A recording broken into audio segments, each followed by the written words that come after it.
It's a rare day when Apple updates the iPad Pro and the MacBook Pro at the same time, but that's exactly what they did at the end of the year, giving us two machines, both with an M5 chip, and now that the iPad has iPadOS 26, the iPad is more Mac-like than ever before, which begs an interesting question. Which of these devices reigns supreme? Well, the best way to figure that out is to pit the iPad and the MacBook against each other, go over their strengths and weaknesses, and ultimately crown a winner. And who better qualified to do this than some random guy wearing a turtleneck that you only found through YouTube's algorithm? Well, with that being said, let's start with our first category, one of the biggest deciding factors and perhaps the most important one in the entire video: price.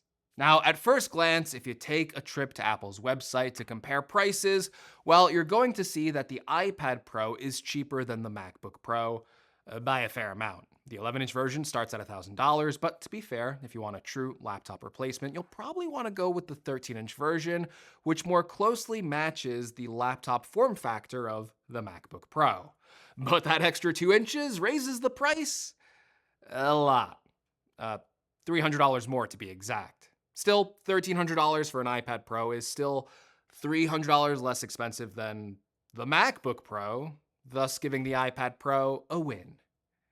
Okay, you know it couldn't be that easy. Yes, in the spirit of comparing both products truly against each other head-to-head, we should also update the iPad Pro storage to match the MacBook Pros, bringing us to a much closer $100 price difference. And you have good eyes, so you may have noticed that the memory configurations are different as well. The iPad Pro starts at 12 gigabytes of memory, while the MacBook starts at 16 gigabytes. And to get 16 gigabytes of memory on the iPad, well, the only way to do that is to purchase the 1 terabyte or 2 terabyte version, bumping that price up even more to about the cost of a 1-bedroom apartment 40 minutes outside of New York City. Now, to be fair to the iPad, 12 gigabytes of memory on iPadOS probably acts almost the same as 16 gigabytes on macOS, so I don't think we have to include it in the price comparison. However, what we do need to compare is the full iPad Pro experience, and that includes some accessories that don't come in the box. You've probably seen it in the corner frame of this video because apparently I had that in the shot the whole time. Yes, the Magic Keyboard is paramount to the iPad Pro experience, and this truly makes this a laptop replacement. But to level up your iPad Pro, you're going to be spending at least $300 for the 11-inch version and $350 for the 13-inch version being used in this video, thus taking our previously cheaper iPad Pro and raising the price all the way up to $1,850 for a similar spec and build to the MacBook Pro. That's also without the optional Apple Pencil Pro. I kept this a little bit better out of the frame, but yeah. If you're an artist or anyone that wants to write or draw, the Apple Pencil Pro is a must-have accessory. So no matter how you look at it, to get the full iPad Pro experience, you're probably going to be opening up your wallet a little bit more than the equivalent MacBook Pro. And even if you didn't, you just kind of have to chalk up the sheer value of the MacBook Pro. It gives you a complete experience out of the box, no additional accessories required, which does give it the win in my book. But what about design? Because both of these products look exactly the same as last year's M4 models. That means that the MacBook Pro body is a much older, much more traditional design than the iPad Pro. The MacBook body has been around with us for about the past 5 years, whereas the iPad Pro, well, this is actually only on the second body version. Now, the MacBook Pro design is good. It's functional, it's practical, and what you would expect for a pro-level laptop with a sturdy aluminum build, a great keyboard, haptic trackpad, and a solid laptop hinge. However, put a bare iPad Pro next to the MacBook Pro, and it is insane how paper thin this device is. It's actually thinner than the iPhone Air, and the thinnest product that Apple has ever made. It's even pretty light too. The 13-inch model only weighs 1.28 pounds. But that is just with the tablet. Again, if you connect Apple's Magic Keyboard into the equation, the design starts to get a little closer to the MacBook Pros. Now, you have a much thicker body with the keyboard attached, but as you can see, it does still end up coming out thinner than the MacBook Pro, and the keyboard actually adds more weight to the iPad than the iPad itself. But still, this combination together is lighter than the MacBook Pro. And that doesn't mean you're not getting like a solid build. The keyboard case also feels premium with aluminum palm rests, the same keys and haptic trackpad as the MacBook Pro. So overall, I would have to say that the iPad Pro design feels more futuristic, being able to go from a super thin tablet you hold in your hand just like this to a full laptop design in a snap is a lot cooler than the MacBook Pro. So in terms of design, I have to give this a win for the iPad. Partially, because while the iPad Pro is futuristic looking, the functionality of the design still falls apart with only one Thunderbolt USB-C port on the iPad, and the keyboard case actually only gives you one additional USB-C port that can only be used for charging the device. The MacBook Pro, on the other hand, well, it's equipped with a hefty array of 3 Thunderbolt 4 ports, a dedicated MagSafe charging port, an HDMI port, an SD card slot, and look at that, the headphone jack lives on. So even though it carries an older, more traditional, let's be honest, a more boring design, it is a practical design, which does net the MacBook Pro a point as well. I actually think it's this practical design for the MacBook Pro that makes it so popular. And you can see as a whole, the Mac is increasing in popularity and in market share. And that growing trend does bring about some growing concerns because the Mac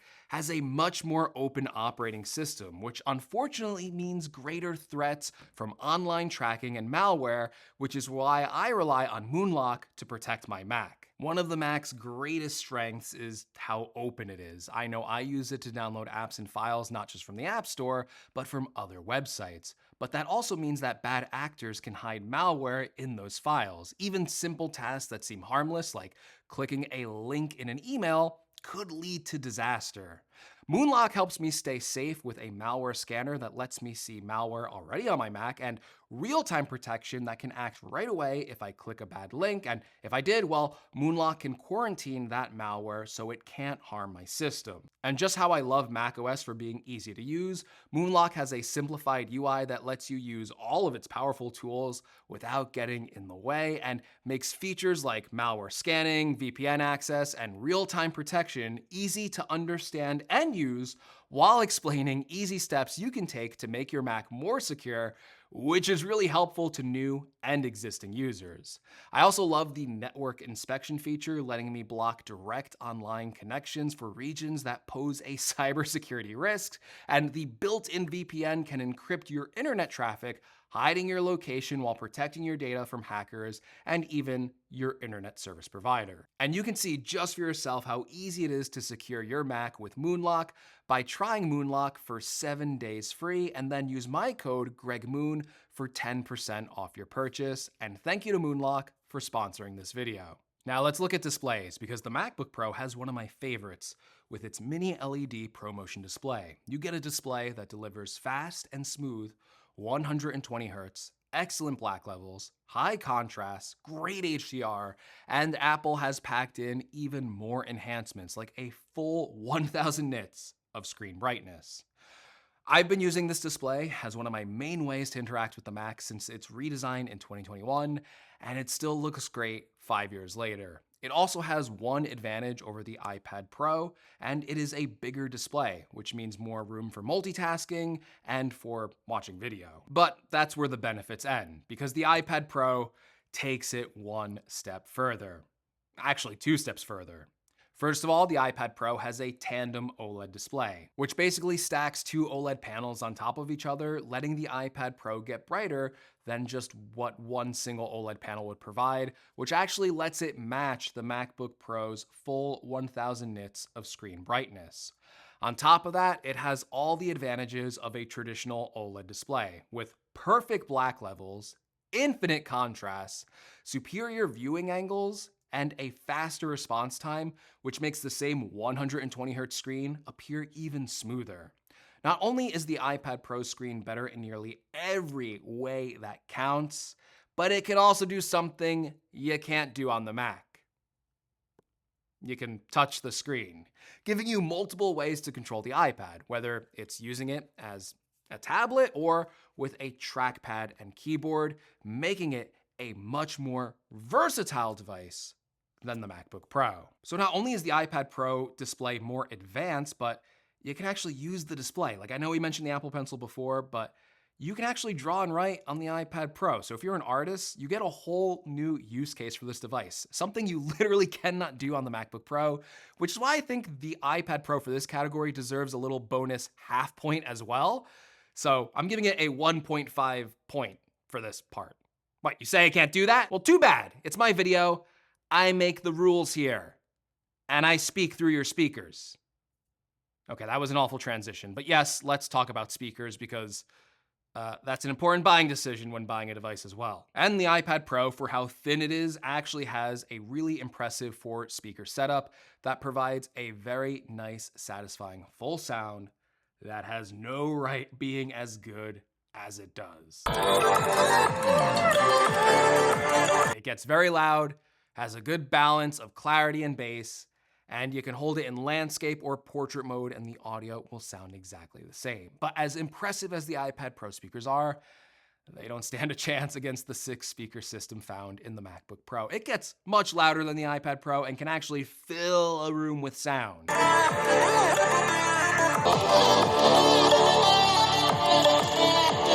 It also has much more clarity and a richer listening experience and features force-canceling subwoofers, so you get a satisfying thump that doesn't shake the table like I just did.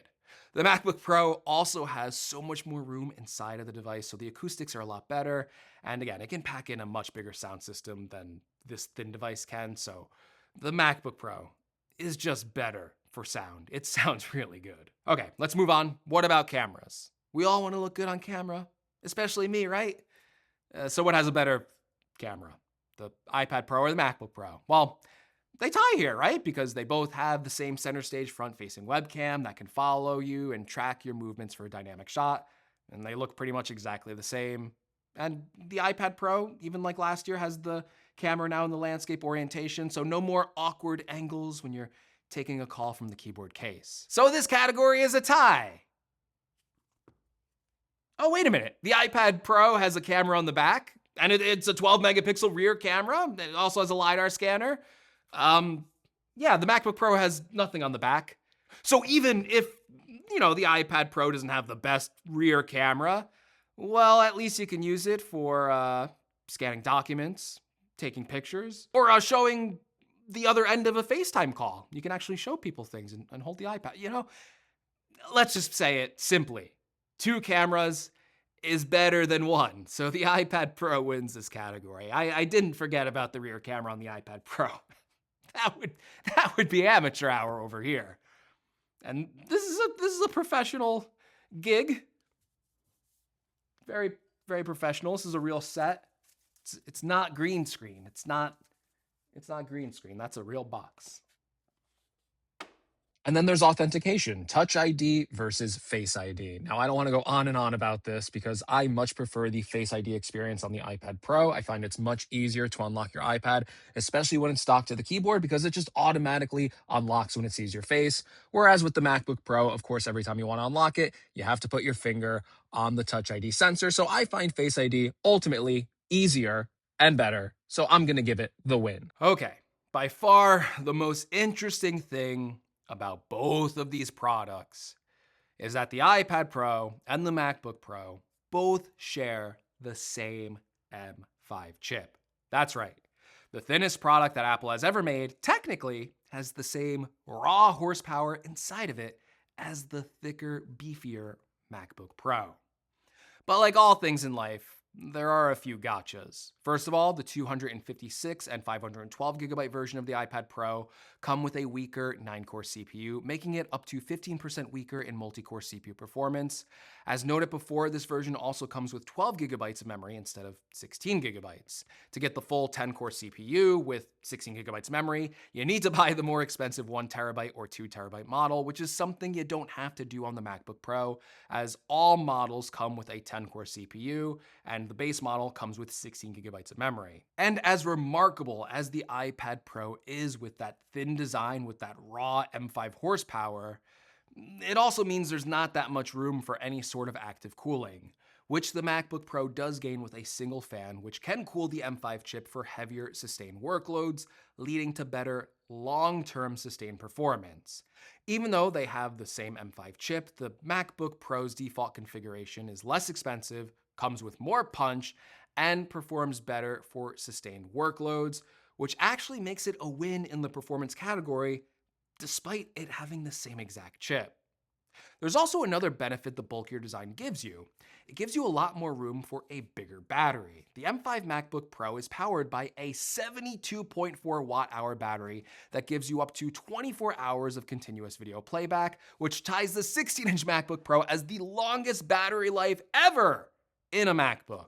And when you just look at the numbers of the iPad Pro being powered by the same chip as the MacBook Pro, with more than half the battery capacity, well, you don't need to run any scientific tests to figure out that the iPad Pro doesn't last as long. In fact, it's over 14 hours less in overall battery life, easily eking out another win for the MacBook Pro. Then there's the operating systems. Yep, you don't need me to tell you how much more advanced macOS is than iPadOS. I mean, where do I start? It has a file system, it has a menu bar, it has full windowed controls, and you can put as many apps on the screen as you want. You can use apps in the background, while the iPad just has... Actually, the iPad has all of that now too. Sorry, someone in my earpiece just told me that the iPad has all of that now too. Yes, with iPadOS 26, Apple has fixed a lot with how limited the iPad used to feel. It is really interesting how Mac-like the iPad feels now with full window management. So I can actually just drag and resize windows. If I bring the cursor up to the top, I can find a menu bar full of controls. And look at that, in each app window, there's even red, yellow, and green stoplight controls, just like the Mac. And you can place pretty much as many windows as you want on the iPad's display. Small tweaks to the Files app also makes the iPad feel like it has a proper file system with better organization and resizable, rearrangeable columns, and you can even place folders in the iPad's dock. Now, is iPadOS fully like the Mac? No. The Mac still has some incredible exclusive superpowers, like its operating system being able to download apps from anywhere on the web, getting access to the terminal, support for multiple external displays, and even small things like being able to play multiple audio sources all at once still isn't available on the iPad. Still, iPadOS 26 and macOS 26 are more alike than ever, and they even look alike now with the new liquid glass redesign that sometimes I kind of forget which device I'm using. And for the first time ever since covering the Mac and the iPad, I can say that there is no clear winner in the operating system category. Yes, I'm fully aware some of you are literally screaming at me right now through your screens because you're saying you enjoy the extra complexity and freedom of macOS. But there's probably an even larger group out there that will prefer the hassle-free, you can't break it approach to the iPad. And now that the capabilities of both operating systems are getting very close to each other, I really think which operating system you prefer at this point is just personal preference. So I gotta give this one a tie. And while you might think that was the last possible category for this video, well, you can see that the video is actually a little longer, and if you're reading the chapter titles, you know there's one more thing to talk about. Connectivity. And I don't mean ports, we already covered that. I mean network connections. You see, one thing I was a little upset with the M5 MacBook Pro refresh is that Apple did not take the time to upgrade any of the network capabilities. So it still has the older Wi-Fi 6E protocol and Bluetooth 5.3. The iPad Pro, well, it got the same M5 update, but Apple added more here. They gave it Apple's new N1 chip, which has Wi-Fi 7 and Bluetooth 6. On top of that, there's also something the iPad gets every year that still isn't available on the Mac going into 2026. And that is a cellular option. Yes, the iPad Pro can connect to a 5G cellular network. Now, this version is more expensive and comes with an extra monthly bill, but it does enable a very futuristic experience where you are always connected with your device and you don't have to worry about utilizing your cafe's Wi-Fi or draining your iPhone's battery life with a hotspot. And as we enter 2026, I think it's time to demand more from the Mac. I think it's time the Mac gets a true wireless cellular option so you can have a constantly connected Mac that you can bring and use anywhere and still be connected. And for that reason, as well as other upgrades that Apple has made to the iPad in terms of hardware and software, well, for the first time, I've been doing these modern day comparison iPad Pro versus MacBook Pro videos. The iPad Pro, for the first time, has come out on top as the winner. I gotta agree with the scoring system. The iPad feels and looks more advanced than the MacBook Pro's design and offers more ways to use it while now coming with very little compromises and truly feels years ahead to the point where I think the MacBook Pro now needs some serious improvements to catch up to the iPad. Which is a good thing, because at times it kind of feels like Apple is just competing with themselves. So a better iPad Pro means we will eventually see a better MacBook Pro. But that is my take on the iPad Pro versus the MacBook Pro in 2026. Hopefully this video helped you out in deciding which one is right for you. If it did, please leave me a like. Check out the link in the description to purchase your own device if you're interested in doing that. Thank you very much for using my affiliate link, and thank you for watching. Hope you have a happy new year. It's the new year. It's 2026. What crazy, marvelous things will we see in this new year? Maybe not me doing a video in this turtleneck again, because I gotta say, it was very hot. It's pretty damn warm in this turtleneck. I gotta say, the neck, the covering of the neck adds a lot of heat. So take that into consideration. Have a happy new year.